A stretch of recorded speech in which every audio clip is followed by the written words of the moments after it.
In this video, we'll show you how to use the Remove tool in Photoshop to clean up your photos by removing wires, people, and other distractions, all in just a few clicks. Let's start with wires and cables. Go to File, then Open to bring your image into Photoshop. Select the Remove tool from the Tools panel, then choose Find Distractions from the Options bar. Select Wires and Cables, and Photoshop will automatically detect and remove them for you. No brushing required. Next, let's remove people from a photo. Select the Remove tool and choose Find Distractions from the Options bar.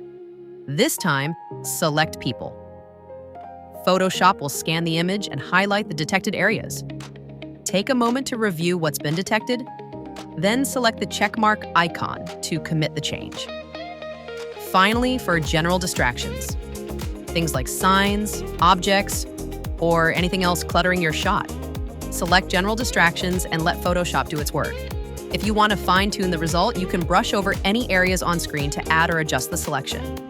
When you're happy with it, select the checkmark icon to apply the change. That's all there is to it.